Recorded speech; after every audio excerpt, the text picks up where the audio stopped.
Hoje é um dia de festa, hoje é um dia de celebração, hoje é um dia para nós, como igreja, como família, que nós nos alegramos muito, nós nos lembramos de tudo aquilo que Jesus fez, daquilo que Ele representa nas nossas vidas, por isso é um dia de muita alegria para nós. Eu já vou ler um texto daqui a pouquinho com vocês, que está lá em Mateus 28, dos versículos 11 até o 15, mas antes de eu ler para vocês, só para a gente se familiarizar e entender aqui um pouquinho, eu não quero falar de Páscoa, falar dessa data, na verdade, que ela é central para nós que cremos na Bíblia, porque se existe vida, se existe uma nova vida para nós, se existe uma possibilidade de andarmos com Deus, é porque um dia Jesus morreu na cruz por nós, não apenas morreu, mas Ele ressuscitou por todos nós, né?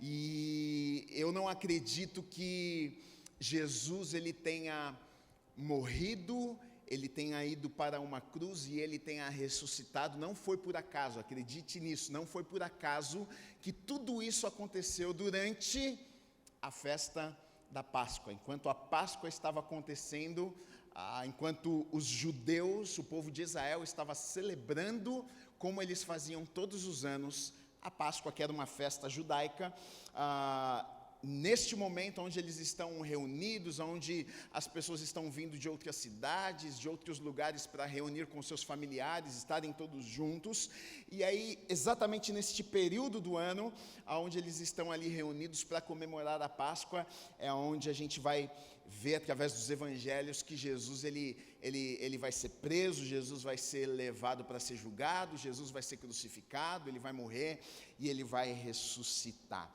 Por que é que os judeus comemoravam a Páscoa anualmente? Na verdade era algo comum, era algo normal para eles, era uma festa anual. Todos os anos eles comemoravam a festa da Páscoa, dos pães asmos, e eles faziam isso porque representava algo muito importante para eles, né? Representava a libertação do povo do cativeiro, representava a libertação do povo do Egito. O povo de Israel passou 400 e tantos anos lá, vivendo como escravos no Egito. Deus levanta Moisés, envia lá para que o povo fosse liberto. A gente sabe da história, 10 pragas atingem lá a nação do Egito e Faraó, até que o coração de Faraó se amolece e permite que o povo de Deus saia lá do Egito, e então o povo vai andar no deserto rumo à terra prometida. E a partir deste tempo, desde quando isso acontece, então Deus fala com Moisés e fala: agora vocês vão comemorar, vocês devem comemorar a Páscoa, vocês devem celebrar aquilo que eu fiz no meio do povo de vocês, eu libertei vocês, né? Agora, algo que é interessante, que Moisés, ele foi um tipo de Cristo, né? Ele no Antigo Testamento, ele teve uma função que Jesus no Novo Testamento, na Nova Aliança, tem para nós, né? Moisés, ele teve a função de vir, de resgatar, de libertar o povo do cativeiro. Assim, na Nova Aliança, Jesus é para as nossas vidas também, né? Então, na verdade, as histórias, elas estão conectadas. Na verdade, o Antigo Testamento, ele é a sombra daquilo que viria, daquilo que aconteceria, enquanto, na verdade, o povo de Israel estava celebrando a Páscoa. Porém, a Páscoa naquele tempo para eles era a libertação apenas para aquele povo, apenas para o povo judeu, apenas para os hebreus, né? Tanto que eles criam que o evangelho era para eles, não era para os gentios. A bênção era para eles, que eram descendência de Abraão, não era para outro povo, não era para outras nações. Então eles estão ali comemorando a Páscoa, o libertador, eles estão ali comemorando essa data que para eles representava muito, né, que eles foram tirados do cativeiro. Mas aí a gente vai ver que Jesus, ele vai morrer, ele vai se entregar, ele vai se doar, ele vai para uma cruz, ele vai ressuscitar durante esta festa chamada Páscoa, né? Com certeza não foi à toa, mas tem um significado por trás de tudo isso, né? Com certeza uma coisa está linkada à outra. Enquanto Moisés foi o libertador para um povo, para aquela nação, né, a gente vê Jesus aparecendo ali na festa. Eu acredito que é como se ele estivesse quase que pregando para as pessoas: olha, enquanto houve limitações, enquanto Moisés ele veio e ele pôde realmente tirar um povo do cativeiro e trazer para a terra prometida, e vocês estão comemorando, eu porém estou vindo para que todos os povos possam ser libertos. Agora, a partir desse momento, a partir disso que vai acontecer, não apenas para o povo hebreu, não para os judeus, agora, na verdade, a liberdade vai poder existir para todo aquele que crê em Jesus, todo aquele que crê no sacrifício, todo aquele que acreditar nisso que eu vim fazer por vocês, vocês vão poder ser chamados filhos e filhas de Deus. Então, na verdade, é mais ou menos nesse cenário, nesse contexto que tudo acontece. A gente teve sexta-feira, na verdade começa na quinta-feira, né?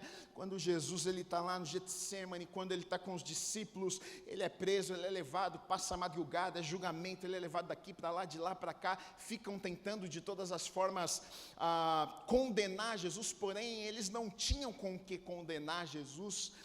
Mas de alguma forma eles conseguem, eles colocam para o povo votar, o povo escolhe que Jesus fosse crucificado. A gente vê que Jesus, sexta-feira de manhãzinha, ele vai indo, levando a sua cruz, depois de ter apanhado muito, é crucificado.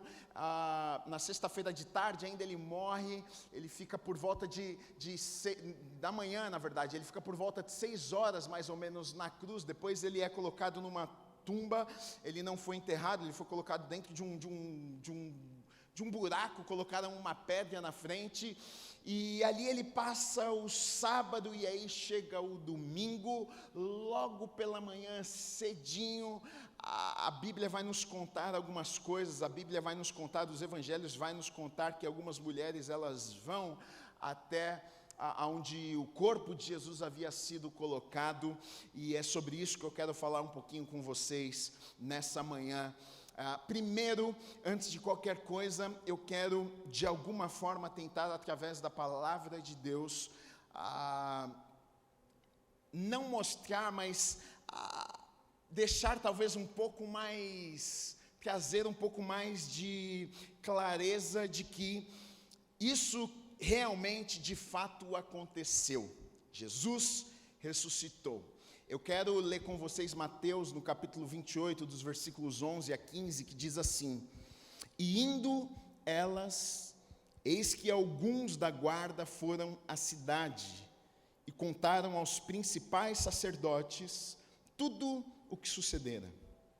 Reunindo-se eles em conselho com os anciãos, deram grande soma de dinheiro aos soldados, recomendando-lhes que dissessem: vieram de noite os discípulos dele e o roubaram enquanto dormíamos.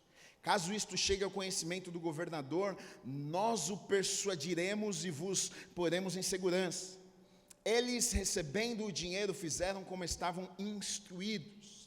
Esta versão divulgou-se entre os judeus até ao dia de hoje. Olha só, domingo, o assunto é ressurreição. Jesus ressuscitou, ele foi colocado dentro de um lugar, ele estava morto, mas ele ressuscitou. E essa passagem de Mateus aqui que eu li para vocês, ela vai contar que os soldados romanos que estavam na frente, guardando o lugar onde Jesus havia sido colocado, o corpo de Jesus havia sido colocado. E por que é que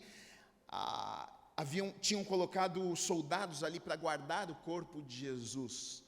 É claro, afinal, Jesus, durante todo o seu ministério, durante toda a sua vida, não apenas Jesus, mesmo os profetas, mesmo no Antigo Testamento, já profetizavam e já falavam que Jesus iria morrer, mas ele ressuscitaria. Jesus, por muitas vezes no Evangelho para os discípulos, tantas vezes Jesus falou sobre isso, que ele morreria, mas ele iria ressuscitar, que ao terceiro dia ele ressuscitaria. Então, aquele comentário corria, por mais que as pessoas não acreditassem que aquilo seria verdade, mas é melhor a gente garantir. Então, eles decidem colocar soldados para guardar o corpo de Jesus, porque eles pensavam, puxa, senão o que vai acontecer é o seguinte, alguém vai vir, vai roubar o corpo de Jesus, e ainda vão falar que Jesus ressuscitou. Então, para que isso não aconteça, vamos colocar soldados lá, para que ninguém roube, para que ninguém desapareça com o corpo de Jesus, e é isso que eles fazem. Porém, a Bíblia vai nos contar aqui no Evangelho de Mateus, esse olhar de Mateus vai dizer que aqueles homens, eles estavam ali, os soldados estavam ali quando tudo acontece, eles experimentam o momento que Jesus ressuscitou, eles estão ali no momento, que a Bíblia vai contar, nos outros evangelhos detalhadamente a gente consegue ver tudo o que aconteceu, e um raio desceu do céu, e a terra tremeu, e um anjo desceu, e a pedra rolou, Jesus ressuscitou, e aqueles homens, os soldados, eles estavam ali guardando o corpo de Jesus. Então eles viram tudo acontecendo, eles tiveram aquela experiência. Nem os discípulos que andavam com Jesus, nem as pessoas mais próximas de Jesus, nem as pessoas que amavam Jesus, tiveram essa oportunidade de naquele momento estar ali e ver tudo aquilo acontecendo, mas aqueles soldados romanos estavam ali vendo aquilo acontecendo. De tal forma que a Bíblia vai nos dizer que foi tão forte o que aconteceu que eles caíram naquele momento como mortos, como se eles tivessem morrido diante daquele acontecimento, diante do que eles viram, diante talvez daquele sentimento que eles tiveram naquela hora. Foi tão forte talvez a presença de Deus ali que eles não se aguentaram de pé, caíram no chão como se estivessem mortos. Agora, me chama a atenção porque durante a história, e não é de hoje, é na verdade desde aqueles tempos, muitas teorias foram levantadas para tentar provar que Jesus não ressuscitou, tentar mostrar para as pessoas, tentar de alguma forma provar que aquilo não aconteceu, que na verdade Jesus não ressuscitou. Eu coloquei, por exemplo, aqui algumas apenas, mas existem inúmeras teorias que ao longo da história pessoas foram criando e muitas pessoas acreditaram, muitas pessoas seguiram. Por exemplo, eu coloquei aqui, primeiro a teoria de som, depois dá uma pesquisada, olha, feita por estudiosos, diz que Jesus estaria vivo quando foi enterrado, que ele não teria morrido na cruz e depois de passar os 3 dias no túmulo, teria sido libertado ainda com vida.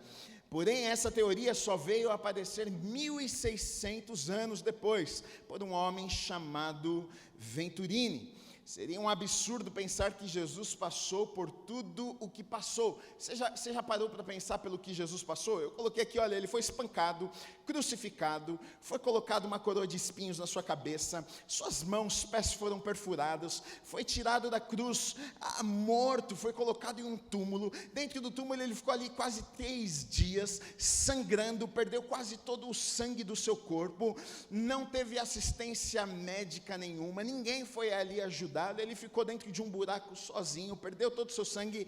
Será que não seria loucura a gente dizer que depois de tudo isso, do nada Jesus, ele simplesmente acorda de um coma? Porque essa teoria, o que ela vai dizer é que na verdade Jesus ele não morreu. Jesus ele teve como se fosse um coma. Ali na cruz as pessoas pensaram que ele havia morrido. Jesus morreu, mas na verdade Jesus não havia morrido. Jesus estava como se fosse em coma por conta da dor e do sofrimento que ele havia passado, mas aí quando ele ficou lá dentro daquele túmulo, um lugar úmido, friozinho, fresquinho, ele foi se recuperando, e ao terceiro dia, na verdade, ele acordou e aí ele saiu daquele lugar. Agora eu fico me perguntando como é que Jesus, nessa situação, ele rola aquela pedra, os soldados romanos estão ali, ele simplesmente sai para contar às mulheres e para contar aos discípulos e se encontrar com as pessoas o que ele havia vivido e experimentado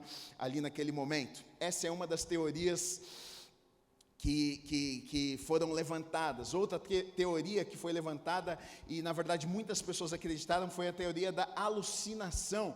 Acredita-se que se pelo fato das pessoas quererem, pelos fiéis, pelas pessoas que amavam a Jesus, elas queriam tanto que aquilo acontecesse, que depois da morte e da suposta ressurreição de Jesus, elas começaram a ver Jesus, começaram a ter alucinações. Agora, o que eu me pergunto é como é que pode, por volta de 500 pessoas, se você for olhar nos evangelhos, se você for olhar as aparições de Jesus, se você for ver a quantidade de pessoas que ele aparece depois de ter ressuscitado, porque Jesus passa 40 dias depois de ter ressuscitado na terra, ainda aparecendo para os discípulos, para algumas pessoas. Como é que pode, talvez se fosse uma, duas, três pessoas, você podia até dizer, puxa, aquela pessoa não bate tão bem, ele está falando que Jesus apareceu para ela, mas inúmeras pessoas, por volta de 500, não sei quantas pessoas dizendo, olha, ele apareceu, nós vimos, ele esteve conosco, ele falou conosco, né, Tomé, olha, eu vi o furo em suas mãos, ele esteve comigo, ele esteve conosco, ele apareceu, aqueles homens a caminho de Emaús, né, puxa, os nossos corações queimavam enquanto aquele homem caminhava conosco. Agora, uma outra teoria diz que os discípulos roubaram o corpo de Jesus. E na verdade essa teoria é a que melhor se sustenta, na verdade é a melhor teoria de todas estas, porque em todas as outras teorias, como é que se explica, se Jesus então, se ele não ressuscitou, então cadê o corpo de Jesus? Então por que é que não mostraram o corpo de Jesus? E é aqui onde aquelas pessoas foram pegas, aqui é onde essas teorias caíram. Cadê o corpo de Jesus? Então teve uma teoria até que falaram, não, é que o corpo de Jesus não foi colocado numa tumba. Na verdade o corpo de Jesus foi jogado dentro de uma cova com outros prisioneiros, com outras pessoas que haviam sido crucificadas.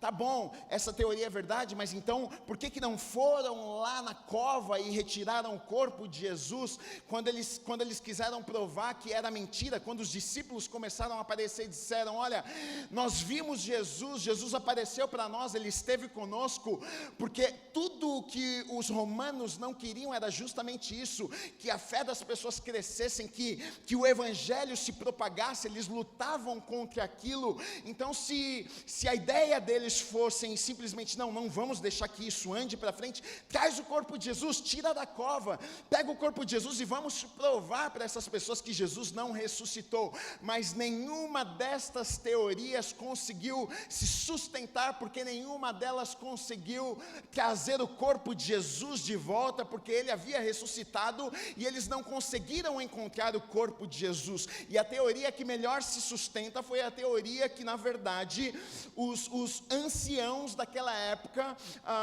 na verdade, fizeram e usaram para enganar o povo. Qual foi? Os discípulos roubaram o corpo de Jesus. Tanto que quando os soldados, eles vão contar para os anciãos o que havia acontecido, e a Bíblia é muito clara, e diz que eles falam exatamente o que havia acontecido. Eles dão detalhes, eles contam a verdade, e a Bíblia diz que não foram todos que foram, apenas alguns soldados. Alguns ficaram ali na frente da tumba, alguns foram lá falar com os anciões. E foram se encontrar com eles e contaram tudo. A Bíblia vai dizer que eles contaram tudo, falaram, olha, aconteceu foi o seguinte, nós estávamos lá E eles trocavam de turno, de 2 em 2, 3 em 3 horas, então não tinha desculpa de que não, a gente dormiu, não viu o que aconteceu. Não, eles chegaram lá, até porque um soldado romano naquela época, ele sabia que se esse tivesse sido uma falha e um erro dele, né? Puxa, eu dormi e alguém veio e roubou o corpo de Jesus, eles sabiam que eles teriam que pagar com sua própria vida. Então eles chegam lá diante daqueles homens religiosos de Deus, supostamente de Deus, e dizem: olha, o que aconteceu foi exatamente isso aqui. Houve trovões, houve uma barulheira, um anjo apareceu, a pedra rolou, o corpo sumiu, a gente olhou para dentro e só tinha lá lençol enrolado, o corpo já não estava mais lá. Ele ressuscitou, ele contou para aqueles homens o que havia acontecido, mas aqueles homens, eles decidem não deixar que aquela verdade se propagasse. Em Mateus, no capítulo 28, dos versículos 1 a 4, vai dizer assim: no findar do sábado, ao entrar o primeiro dia da semana, Maria Madalena e a outra Maria foram ver o sepulcro. E eis que houve um grande terremoto, porque um anjo do Senhor desceu do céu, chegou-se, removeu a pedra e assentou-se sobre ela. O seu aspecto era como de um relâmpago, e a sua veste alva como a neve, e os guardas tremeram espavoridos e ficaram como se estivessem mortos. Então, os guardas, eles estavam ali quando tudo aconteceu. Aí dos versículos 5 até o 10 diz assim: mas o anjo, dirigindo-se às mulheres, disse: não temais, porque sei que buscais Jesus, que foi crucificado. Ele não está aqui, ressuscitou, como tinha dito. Vinde ver onde ele jazia, e depois depressa e dizei aos seus discípulos que ele ressuscitou dos mortos, e vai adiante de vós para a Galileia, e ali o vereis. É como vos digo. E retirando-se elas apressadamente do sepulcro, tomadas de medo e grande alegria, correram e anunciá-lo aos discípulos. E eis que Jesus veio ao encontro delas e disse: salve! E elas, aproximando-se, abraçaram-lhe os pés e o adoraram. Então Jesus lhes disse: não temais, ide avisar aos meus irmãos que se dirijam para a Galileia, e lá me verão. Então olha só o que vai contar aqui. Ao mesmo tempo que essas mulheres, elas vão até o túmulo ali de Jesus, elas vão visitar Jesus no domingo cedinho. Elas estão chegando e elas têm uma experiência ali com um anjo que está sentado sobre a pedra e diz para ela: olha, o que é que vocês estão fazendo aqui? O Jesus que vocês estão procurando, ele não está aqui, ele ressuscitou, como ele já havia dito a todos vocês, ele não está aqui. Elas olham e veem ali apenas o lençol, aquelas coisas que haviam enrolado o corpo de Jesus ali naquele local. E a Bíblia vai dizer que, ao mesmo tempo que essas mulheres, elas estão ali tendo essa experiência, alguns soldados, eles saem e vão lá falar com os anciãos. E eles contam tudo o que havia acontecido, eles contam toda a experiência que eles haviam tido ali. Agora, aqueles homens que supostamente deveriam ser os homens religiosos, conhecedores das Escrituras, que num momento como este deveriam olhar e dizer assim: uau, aconteceu, era verdade, não teve jeito. Talvez a gente pense que, puxa, quando a verdade chegou, quando aconteceu, inevitável, eles tiveram que acreditar, eles tiveram que se render à verdade, eles tiveram que dizer: olha, aconteceu. Mas a gente vai ver que o coração daqueles homens estavam tão duros, que eles decidem fazer totalmente o contrário.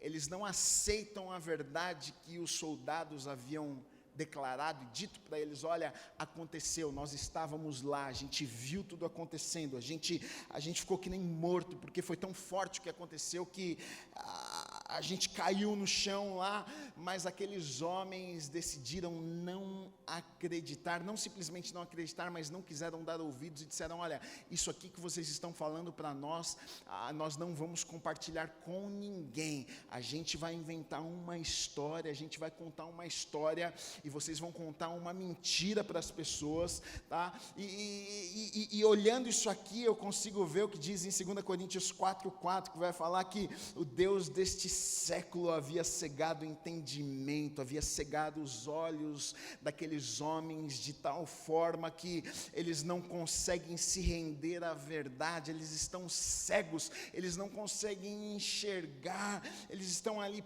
presos na mentira, e eles fazem uma reunião, os sacerdotes fazem uma reunião ali. O que é que nós vamos fazer? Como é que a gente vai resolver esse problema agora, porque nós temos um problema nas nossas mãos? Aí eles tomam uma decisão, chamam os soldados, e a primeira coisa que eles fazem com os soldados é: nós vamos suborná-los, nós vamos pagar uma quantia em dinheiro, para que eles não contem aquilo que eles viram, para que eles não contem aquilo que eles ouviram para outras pessoas, para que eles mintam para outras pessoas, para que eles digam para outras pessoas que eles dormiram, que os discípulos vieram, que os discípulos de Jesus roubaram o corpo de Jesus e agora estão falando que Jesus havia ressuscitado. Eles pagam uma quantia em dinheiro para aqueles soldados, para comprar o silêncio dos soldados. A gente vê a mesma coisa na vida de Judas, um homem que se vendeu, um homem que, ao invés de escolher a verdade, se vendeu por algumas moedas. Estes homens também tiveram uma experiência como ninguém teve a oportunidade. Eu não tive, você não teve, nem os discípulos tiveram a oportunidade que aqueles homens tiveram de estar ali no momento que Jesus ressuscitou. Nem Maria Madalena e as outras mulheres que chegaram um pouquinho depois. Jesus já havia ressuscitado, um anjo já estava sentado sobre a pedra. O anjo, na verdade, fala para elas: o que é que vocês estão fazendo aqui? Jesus que vocês procuram não está mais aqui, mas ele já ressuscitou.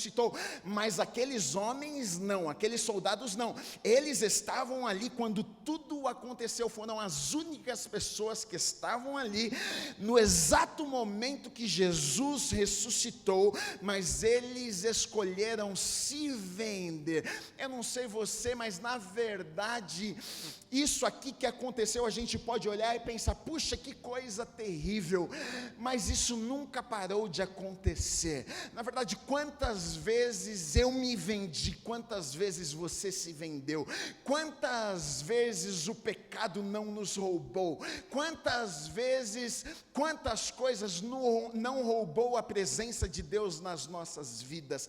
Quando nós dissemos sim ao pecado, na verdade nós estamos dizendo não para Deus. Quando a gente diz sim ao erro, na verdade a gente está virando as costas para Deus. A mesma coisa que aqueles soldados estavam fazendo em aceitar um dinheiro e serem subornados e dizer: olha, nós preferimos ganhar esse dinheiro aqui de forma ilícita e manter o nosso silêncio. Muitas vezes nas nossas vidas é exatamente o que a gente faz.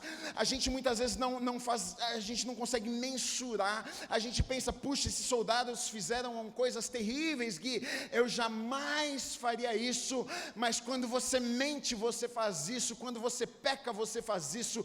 Quando você trai, você faz isso. Quando você, na verdade, aceita aquilo, as propostas que o diabo coloca na mesa à sua frente, e você aceita, e você pega aquela moeda, você pega aquele prazer, você pega aquilo que vai te satisfazer naquele momento. Na verdade, nós estamos fazendo a mesma coisa que aqueles soldados romanos fizeram naquele momento. Eles foram comprados. Aqueles homens pedem: olha, nós vamos pagar vocês, e aí por conta disso vocês vão espalhar essa mentira, vocês vão propagar essa mentira, vocês vão anunciar o que nós estamos combinando aqui. Sabe o que é interessante? Porque muitas vezes nas nossas vidas a gente pensa que pequenas coisas não tem problema, não influenciam. É apenas uma mentirinha, é apenas um comentário, é apenas uma história com meia verdade, se existisse. É apenas, eu não fui tão sincero, é apenas um detalhe. Muitas vezes a gente pensa que um errinho não vai causar grandes consequências. Mas, se você olhar no versículo, em Mateus, lá no capítulo 28, ainda no versículo 15, na parte B, Mateus escrevendo isso aqui, olha o que ele diz.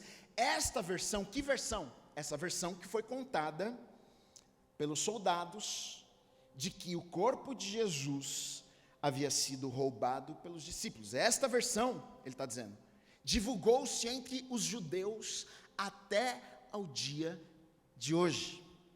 Aqui nós estamos falando de 30 anos depois. Foi mais ou menos quando Mateus vai escrever o Evangelho.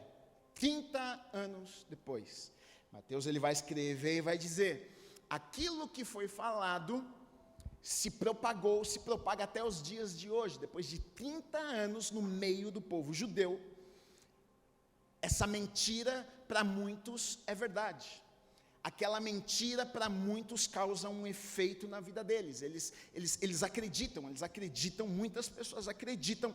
E não só isso, se na história você olhar, você vai ver que mesmo no meio do povo judeu, essa história se perpetua, ela continua. Muitos ainda acreditam que de fato ele não tenha ressuscitado. Alguns acreditam nessa teoria: puxa, ele morreu, roubaram o corpo dele. Muitas vezes aquilo que a gente pensa que é pequeno, aquilo que a gente pensa que é insignificante, pode causar um estrago, pode na verdade amaldiçoar a vida de tantas outras pessoas, pode levar outras pessoas a pecarem, pode trazer consequências que a gente não consiga às vezes mensurar e imaginar. O diabo sempre vai tentar colocar diante de nós coisas, opções para que a gente erre, escolhas para que a gente faça, e a princípio parece que não tem tanto problema, não é tão errado assim.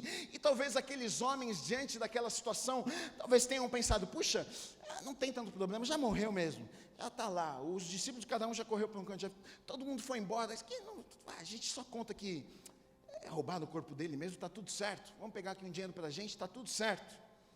E o diabo ele faz isso. Só que os soldados, eles ficam preocupados, porque eles sabem que se essa história chega lá em cima, chega no chefão, se chega em Pilatos, eles sabem que cortam a cabeça deles. Como é que vocês foram pagos, vocês foram colocados para guardar o corpo de Jesus? Como é que vocês deixaram os discípulos fracotes ir lá, tirar a pedra, roubar o corpo e sumir com o corpo? Mas aí, os sacerdotes, aqueles homens, vão dizer o seguinte: eles prometem o quê? Eles prometem segurança para aqueles soldados. Não, fiquem tranquilos, isso não vai acontecer, a gente vai proteger vocês, a gente vai blindar vocês de que a notícia chegue até lá, a gente vai dar um jeito de que a casa não caia para vocês, pode ficar tranquilo. E queridos, aqui na verdade por trás de tudo isso eu vejo um trabalhar do diabo, que muitas vezes é nas nossas vidas assim também, porque o diabo ele nunca vai nos dizer: olha, eu vou te destruir, eu vou arrancar sua vida, eu vou destruir a tua casa, eu vou destruir a tua família. Não, ele sempre vai trazer algumas promessas, ele sempre vai tentar dizer: não, fica tranquilo, eu vou guardar, vou te abençoar, eu vou te trazer riqueza, eu vou te dar influência, eu vou te dar poder, eu vou te favorecer, olha, eu vou te dar coisas, eu vou fazer coisas. O diabo ele sempre tenta de alguma forma convencer as pessoas, oferecendo algumas coisas. Então aqueles homens, foi oferecido a eles dinheiro, foi oferecido segurança, foi oferecido: olha, fiquem tranquilos que vocês estão guardados, vocês têm alguém que é superior e vai estar cuidando de vocês, não custa nada, conta uma mentira, vocês vão ganhar um troco e vocês ainda vão estar guardados. E aqueles homens, eles aceitam fazer aquilo, eles aceitam contar aquela mentira. Agora, uma pergunta que eu me fiz ao ler este texto, porque quando eu fui novamente, mais uma vez, começar a ler esta parte da crucificação e morte e ressurreição de Jesus em todos os evangelhos, o único evangelho que relata isso aqui que eu li para vocês é Mateus, Evangelho de Mateus. Marcos, Lucas, João não falam sobre isso, sobre esses soldados, sobre essa perspectiva de que aqueles homens estavam ali, viram tudo, levaram a notícia, contaram a mentira. Não tem nos outros evangelhos. E eu fiquei pensando, por que é que Deus quis que isso aqui tivesse aqui na Bíblia? Por que Mateus, sendo inspirado pelo Espírito Santo, colocou estes detalhes aqui de que os soldados estavam ali, viram e contaram e tudo isso aconteceu? Porque todos os outros estavam contando só a parte boa. Os outros estavam dando detalhes de Maria Madalena, de Jesus se encontrando com as mulheres, e Jesus no caminho de Emaús com aqueles homens, e Jesus aparecendo para os discípulos, e Jesus ceando com aqueles discípulos, e Jesus aparecendo, e tudo muito lindo. Enquanto está tudo muito lindo, e todo mundo contando o que Jesus estava fazendo, ele ressuscitou, está Mateus contando algo ruim, parece que é algo trágico. Mateus contando por trás das cortinas o que está acontecendo. Olha, tinham soldados lá que viram, e eles estavam lá, contaram mentira, estava uma confusão. Por que é que Mateus está contando isso aqui, queridos? Deus falou comigo, olha, é o seguinte, justamente para nos trazer ainda mais a certeza do fato de que Jesus ressuscitou. Porque uma coisa, queridos, é nós ouvirmos da boca dos amigos de Jesus que ele ressuscitou. Uma coisa é nós ouvirmos da boca de discípulos que ele ressuscitou. Uma coisa é nós ouvirmos de Maria Madalena, aquela que Jesus havia tocado a vida dela, que teve experiências com Jesus, que teve a sua vida mudada por Jesus. Uma coisa é Maria Madalena chegar para mim, para você, e dizer assim: olha, eu vi Jesus depois de ele ter ressuscitado. Uma coisa é Tomé, que andou com Jesus, falar: olha, eu vi o furo em suas mãos, olha, ele de fato ressuscitou. Uma coisa são os amigos falarem, uma coisa é o próprio inimigo ter que dizer: olha, ele ressuscitou, nós estávamos lá. E foi exatamente isso que aconteceu. Os soldados romanos, que eram inimigos, tiveram que chegar lá nos sacerdotes e dizer: olha, nós vimos o que aconteceu, ele ressuscitou.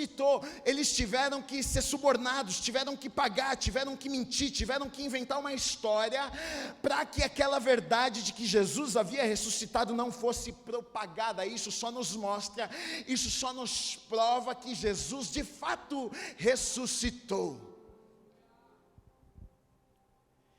Eu acho que é por isso que Deus deve ter cutucado Mateus e falado: coloca essa parte lá. Porque enquanto talvez a gente leia e pense: nossa, mas que coisa ruim que está acontecendo, olha a mentira sendo contada, o diabo usando a vida daqueles homens para contar uma mentira, e a mentira sendo propagada e afetando a vida de um monte de gente. Mas ao mesmo tempo, eu acredito naquilo que a palavra de Deus diz, que aquilo que o diabo intenta, aquilo que ele tenta fazer para o mal, o Senhor consegue reverter e, na verdade, abençoar. Aquilo que o diabo vem tentar fazer e roubar e destruir, Deus vem e sempre torna em bênção. Eu acredito nisso. Então, enquanto o diabo estava tentando trabalhar, a colocar mentiras e dizer: olha, não, ele não ressuscitou, Deus estava de alguma forma trazendo e dizendo: olha, na verdade, isso que eles estão fazendo só comprova, só na verdade nos mostra mais uma vez de que de fato o acontecimento, de fato aquele dia, de fato a verdade de que Jesus ressuscitou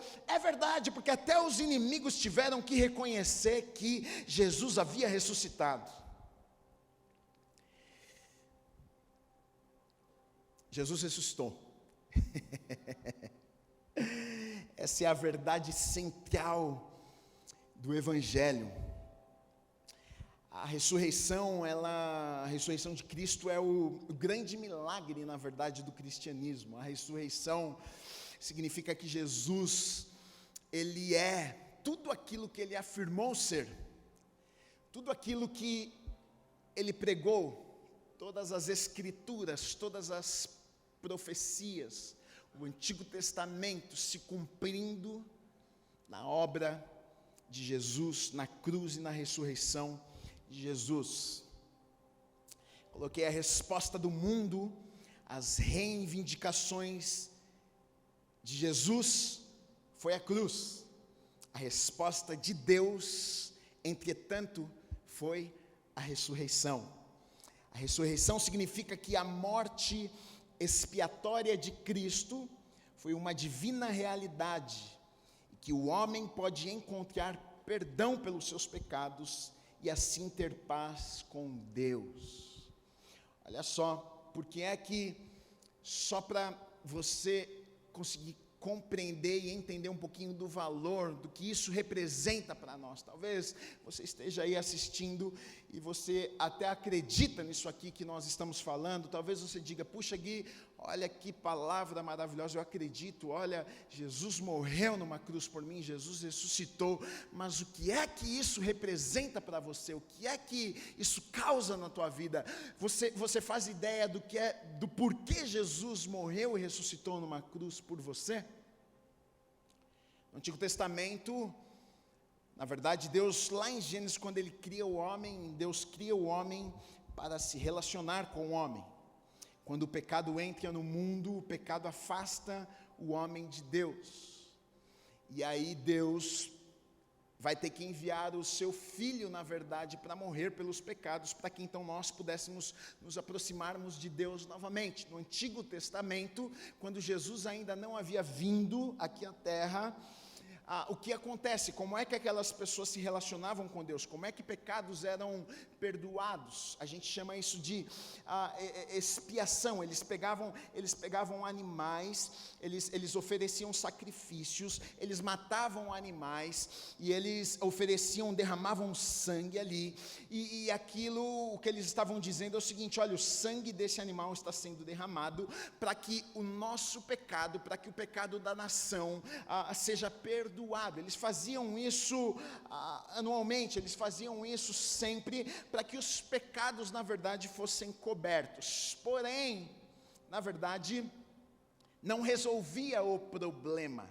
Aquilo, na verdade, apenas cobria, como se tampasse um pouquinho ali, para que a ira de Deus contra o pecado não consumisse o homem.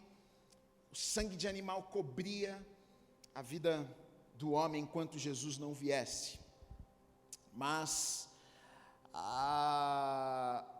Jesus, ele vem como um cordeiro puro, santo, que não pecou, que não falhou, e ele decide se entregar para que o sangue dele fosse derramado em uma cruz por mim e por você, para que os nossos pecados, as nossas falhas não apenas fossem cobertos, mas fossem perdoados, para que nós fôssemos limpos, para que nós fôssemos restaurados. E eu coloquei aqui a expiação. Qual era a necessidade da expiação? Por que é que eles faziam isso? Eu coloquei por dois motivos: a santidade de Deus e a pecabilidade do homem. Na Bíblia, na teologia, você vai ver que isso aqui, o que acontece? Nós chamamos, aí vai gerar o que? A ira de Deus. A ira de Deus não é contra o homem, a ira de Deus é contra o pecado. Então, pelo fato de Deus ser santo, é quem Ele é, e pela pecabilidade do homem, então gera essa ira em Deus contra o pecado. Então, esta expiação, este sangue que precisava cobrir, para que a ira de Deus não consumisse o homem. Lá em Levíticos, por exemplo, a gente vai falar um pouquinho sobre esse sacrifício, esse sangue cobrindo pecados. Olha o que diz Levíticos 5:18: e do rebanho trará ao sacerdote um carneiro sem defeito, conforme a tua avaliação, para oferta pela culpa, e o sacerdote por ela fará expiação no tocante ao erro que por ignorância cometeu, e lhe será perdoado, está falando perdoado do pecado. Também vai falar contra o pecador, contra a pessoa, não apenas contra o pecado, mas o sangue vai cobrir também a vida daquele que errou. Levíticos 4:20 diz assim: e fará a este novilho como fez ao novilho da oferta pelo pecado, assim lhe fará, e o sacerdote por eles fará expiação, e eles serão perdoados. Agora, em Hebreus 9:26, olha o que vai dizer: ora, neste caso, seria necessário que ele tivesse sofrido muitas vezes, falando aqui de Jesus, desde a fundação do mundo.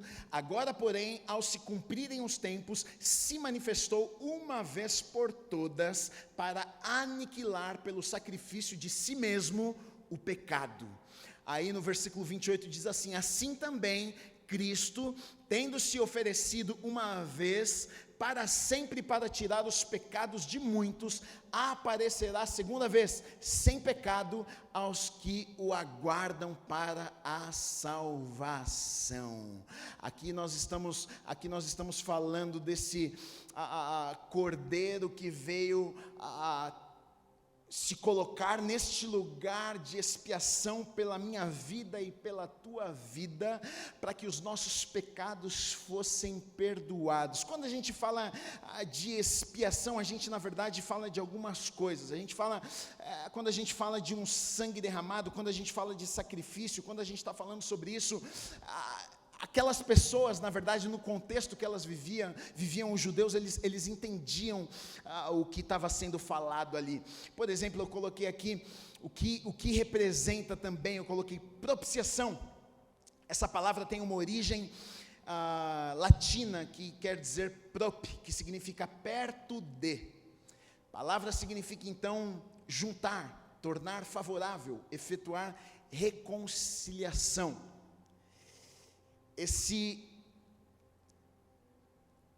Jesus que se entregou por mim e por você, também foi a propiciação pelos nossos pecados. O que isso quer dizer?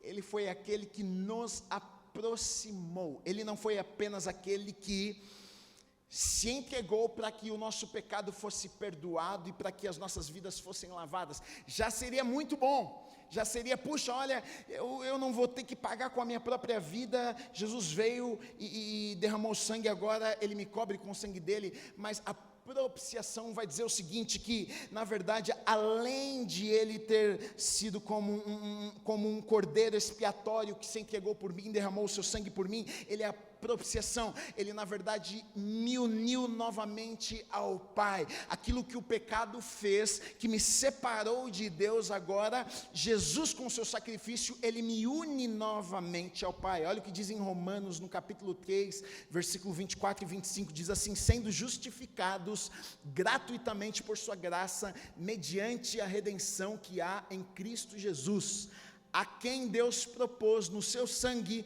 como propiciação, mediante a fé, para manifestar a sua justiça, por ter Deus, na sua tolerância, deixado impunes os pecados anteriormente cometidos. Outra coisa também, que o sangue de Jesus, o fato de Ele ter se entregado por nós, o que isso causa e afeta nas nossas vidas, quais são os benefícios que nós temos com isso. Eu coloquei aqui também, são termos que são falados na teologia, mas que são estudados na teologia, mas eu acho que são importantes a gente falar um pouquinho sobre isso. Olha aqui, substituição.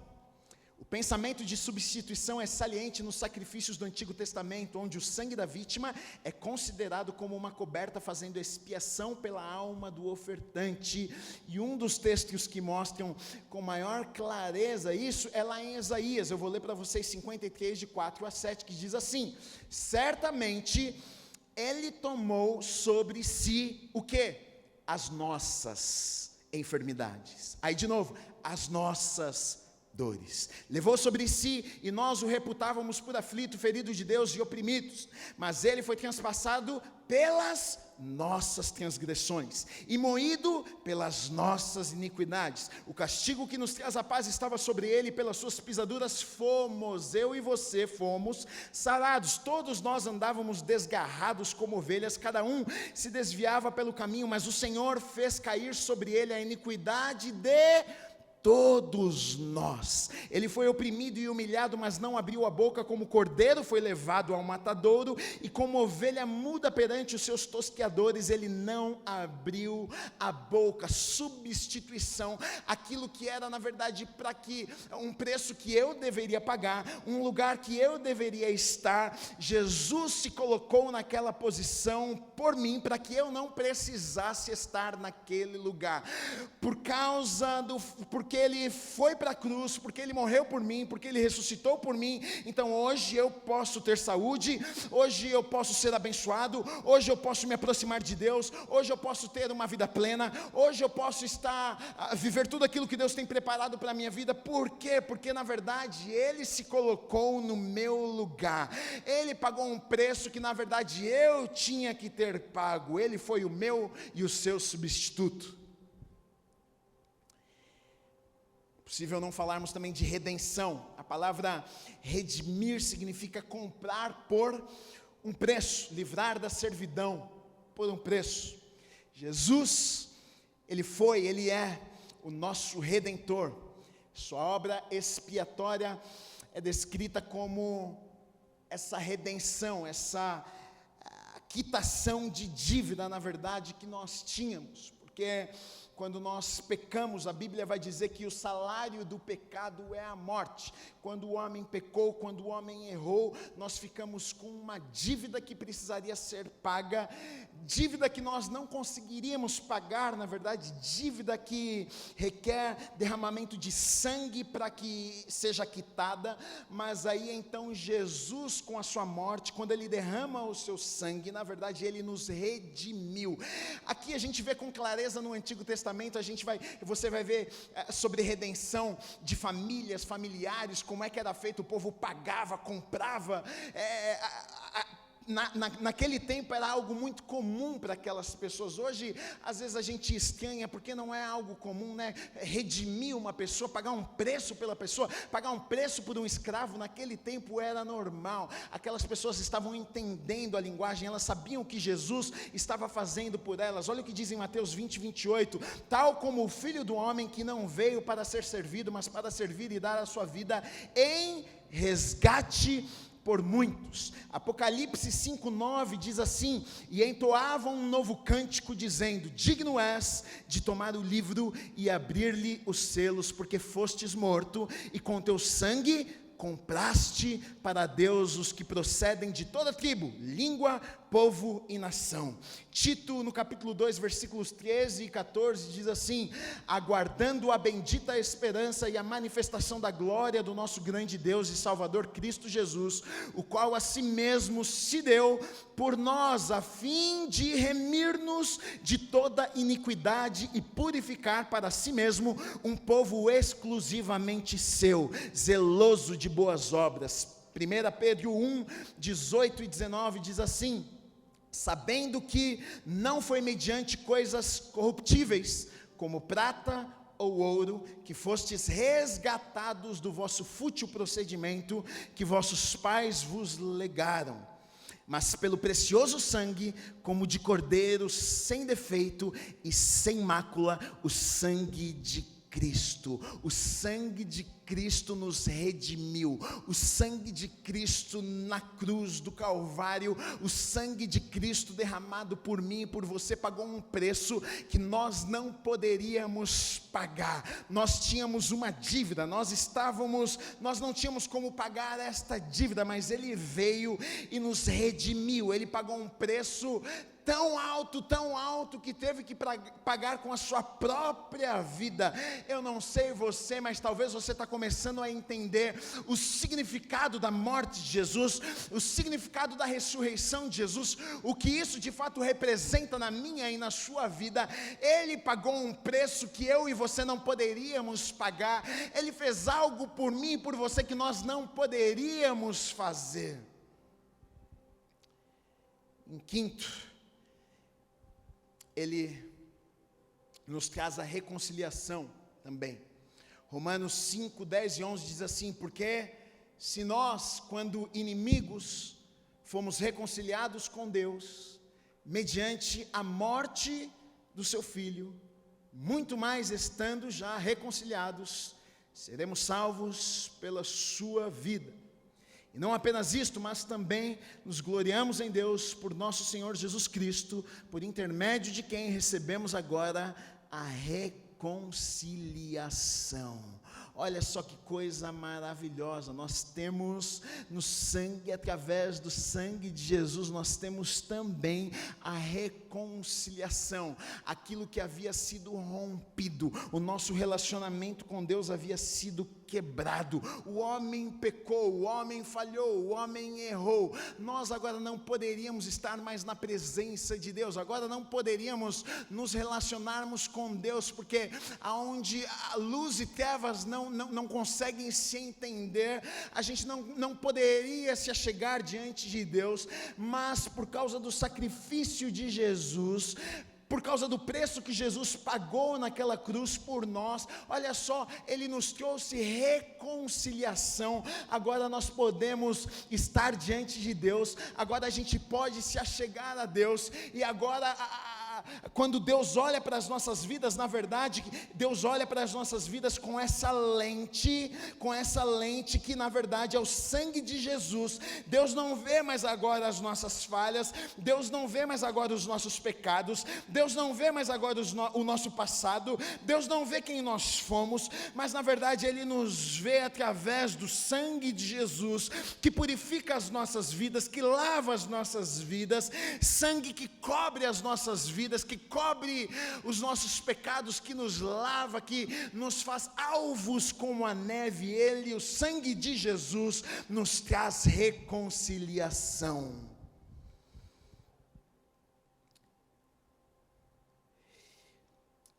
Expiação, propiciação, substituição, redenção, reconciliação. Aqui algumas coisas, algumas lições que nós podemos tirar do que o sangue de Jesus representa nas nossas vidas. Agora a pergunta que eu faço para você é: que amor é esse?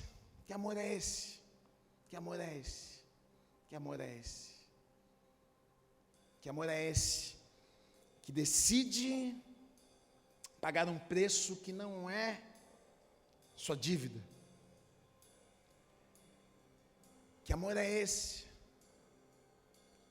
que decide se colocar num lugar que não é do seu lugar? Que amor é esse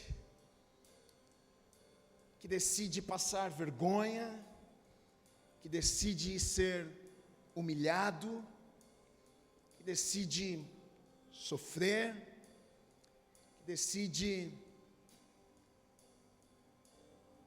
sangrar, chorar, ser abandonado, não só pelos seus amigos, discípulos de perto que andaram com Jesus, não só, mas Jesus na cruz, o momento mais difícil de Jesus na cruz não foi o fato de Ele ter apanhado, de Ele ter sofrido na sua carne, mas Jesus na cruz, Ele diz: meu Pai, por que me abandonaste?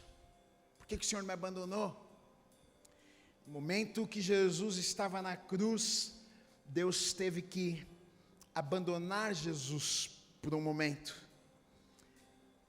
porque não tinha como. Sabe por quê? Porque os meus pecados estavam sobre a vida de Jesus naquela cruz, as minhas falhas estavam em Jesus naquela cruz, as doenças estavam em Jesus naquela cruz, o erro de toda a humanidade, as falhas, a perversidade estavam sobre a vida de Jesus, e por um momento Deus não pôde estar com Jesus no momento mais difícil da vida de Jesus ali na cruz. Ele diz: meu Pai, por que é que o Senhor me abandonou neste momento mais difícil da minha vida? E deixa eu dizer uma coisa para você: Ele fez isso por amor, Ele fez isso porque Ele me amou tanto, Ele fez isso porque Ele te amou tanto, Ele fez isso porque Ele te ama tanto, que Ele decidiu morrer, Ele decidiu se entregar, Ele decidiu naquele momento sofrer essa distância, sofrer ali longe de Deus. Olha, por que é que o Senhor me abandonou? Romanos 10, de 8 a 13 diz assim: porém, que se diz, a palavra está perto de ti, na tua boca e no teu coração, isto é, a palavra da fé que pregamos. Se com a tua boca confessares Jesus como Senhor, e em teu coração creres que Deus o ressuscitou dentre os mortos, serás salvo. Porque com o coração se crê para a justiça, e com a boca se confessa a respeito da salvação. Porquanto a Escritura diz: todo aquele que nele crê não será confundido, pois não há distinção entre judeu e grego, uma vez que o mesmo é o Senhor de todos, rico para com todos os que o invocam, porque todo aquele que invocar o nome do Senhor será salvo. Olha só o que o apóstolo Paulo está dizendo. Deus é tão bom, Ele é tão bom, Ele é tão bom que tudo isso que aconteceu, tudo que nós falamos aqui, primeiro eu comecei falando, olha, foi verdade o que aconteceu, até os inimigos tiveram que falar, olha, é verdade o que aconteceu. Depois disso, eu tentei de alguma forma mostrar para você, olha o que significa o sangue de Jesus sendo derramado por mim e por você. E muitas vezes a gente olha para tudo isso, para a grandeza que é o sacrifício de Jesus, e a gente diz, meu Deus, mas é muito para mim, mas eu não sou digno. E aí o apóstolo Paulo aqui em Romanos vai dizer o seguinte: realmente, olha, você não é digno, mas nós não recebemos essa bênção, nós não recebemos a salvação, não é por aquilo que nós fazemos, não são pelas nossas obras, nós não somos dignos mesmo, olha, mas é pela fé. Se você acreditar no que Jesus fez por você, se a tua boca confessar, se você abrir a tua boca, se você crer no teu coração que Jesus Ele morreu, que Jesus Ele ressuscitou, aí a Bíblia, o apóstolo Paulo vai dizer, olha, aí sim você será salvo. Pode ter certeza, não haverá condenação sobre a tua vida. Existe salvação para a minha vida, existe salvação para a tua vida hoje, para a tua casa hoje, para a tua família hoje. Talvez você esteja aí pensando, olha, esse domingo de ressurreição, tantos anos, Gui, mas na verdade, para nós hoje o que representa é que esse domingo de ressurreição, ele deve ser um domingo de ressurreição em todas as áreas das nossas vidas. Esse Jesus que ressuscitou, ele habita dentro de nós e quer fazer ressuscitar tudo aquilo que está morto dentro de nós. Eu não sei qual é a área da tua vida que está morta nessa manhã. Talvez o teu coração está distante, longe do Senhor. Talvez você está sem esperança, talvez você não se sinta digno ou digna de receber esse sacrifício, essa tamanha salvação. Puxa, Gui, eu não sou digno, mas olha o que Romanos está dizendo aqui é o seguinte, olha, não é questão de digno ou não digno, é pela fé. Se você crê no teu coração que Jesus morreu, que Ele ressuscitou, se você confessar com a tua boca, se você acreditar, você será salvo. É uma promessa de Deus para a minha vida e para a tua vida. Existe salvação para as nossas vidas hoje, existe salvação para a tua vida hoje, existe salvação para a tua casa hoje.